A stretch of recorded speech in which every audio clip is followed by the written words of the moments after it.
As we are recording a hot button issue happening in the world of wrestling, last night MJF tweeted out something and then immediately deleted it. And also, apparently, because he has the blue check mark, he can now tweet more than 180 characters. Have you seen the MJF tweet? Wait a minute, I thought it had gone to 220. Oh, whatever it is, he tweeted a lot more than that. A lot more. But have you seen this? I have not seen it. Well, I've heard about it, but I have just read it to me. The more wrestling fans become bloodthirsty for these dangerous feats in the ring, the more the wrestlers will hurt themselves trying to curry fans' favor. Wrestlers. The fans don't understand that at any given point we could be paralyzed from the neck down or even die from a maneuver as simple as a body slam. By the way, fans reading this, body slams hurt. Every move hurts. They will keep moving the goalpost of what they deem is good. So before you do something stupid, consider this. Their tweet about your banger gonna pay for your medical bills? Do the right thing. Go in that ring with the intention of winning the match and leaving the ring the same way you entered it. Get the winner's purse and get out. Boom! I don't know how many characters that was, but it was as short and to the point and truthful and explanatory as can possibly be. Why would you delete that? Who could disagree with that? That's one of the most profound, succinct things I've heard said about wrestling by a wrestler to other wrestlers. I'm not sure if it's what caused it, but apparently a lot of people on Twitter seem to think it may have been in reference to... Did Indy Hartwell get hurt last night on NXT? Something happened in a women's match on NXT that may have either hurt someone or looked really bad. I don't know. Okay, well then it's more apropos than ever that he should have said that. Because especially if something like that has always just happened, whether it was last week or a few days ago or 10 days ago or what. It's not like we go weeks and weeks without some incident where it looked like an inch either way and somebody would have been fucked. So it's always applicable, but especially more now if something had just happened. I think that should be put up and copied and pasted up in every locker room in the business. He began the tweet with, the more the fans become bloodthirsty for these dangerous feats, the more wrestlers are going to hurt themselves trying to curry the fans' favor. How do you react to that? If you're a young wrestler trying to get over, you're in a room where they're reacting to shit that's not the right thing to do, what do you do? Well, a young wrestler trying to get over, I'm an old manager that's already been over and don't care if I'm any more over. And I'm still insulted. That's what I'm talking about. If you're serious about being a wrestler and being in the business and doing it the right way and having a decent career and you feel like you've got talent, that's why these fuckers that have done this to the business should be your mortal enemy. The Buckaroos and the Twinkle Toeses and those of their ilk, the gymnasts, the cosplay wrestlers, the everybody can participate crowd, the whole 9 yards that have made a joke and a show out of it. And that's how they get over, by doing stupid shit, because that's the people, the audience that they appeal to. The fucking ridiculousness crowd, or the fans of Darby Allin that think he's really brilliant for jumping over his house for free on a fucking tricycle or whatever his goddamn thing is.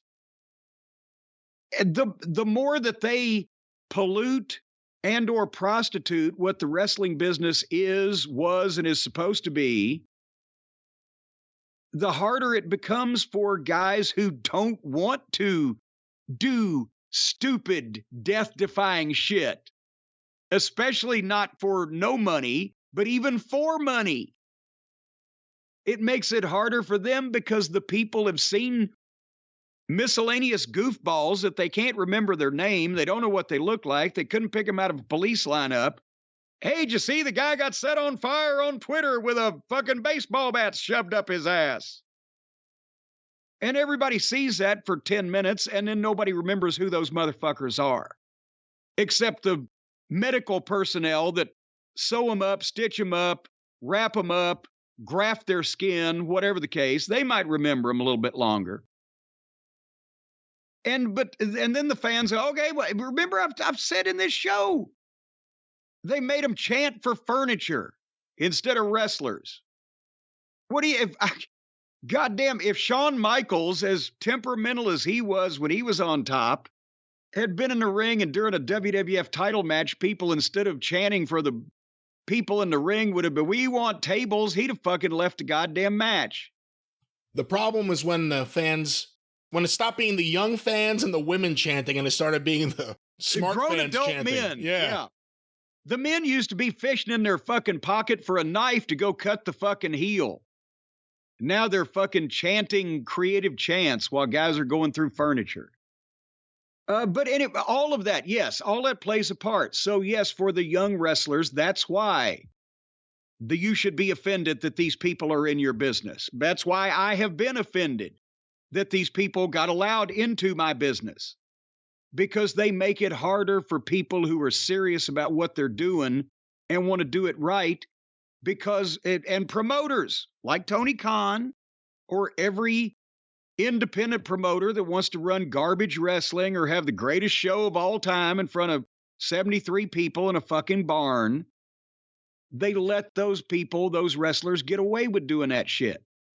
And then the fans see all that, and they go, after you've seen a motherfucker set on fire, what else are you going to do to somebody? And who are you going to get to cooperate with it? And you're not going to get anybody cooperate with it that anybody cares about.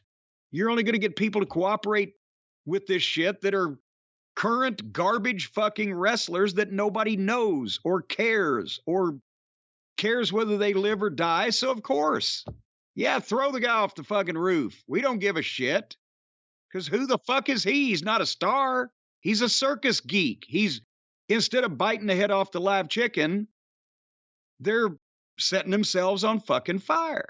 And the person putting out the tweet is MJF, maybe the best example of someone working smart that we've seen in a very long time. He doesn't wrestle often, but when he does, as he's pointed out, I think, he could do all the flips and stuff. He's shown it a few times. Yeah. He doesn't, because why do it all the time? Commander comes out there every week. He's running on the ropes.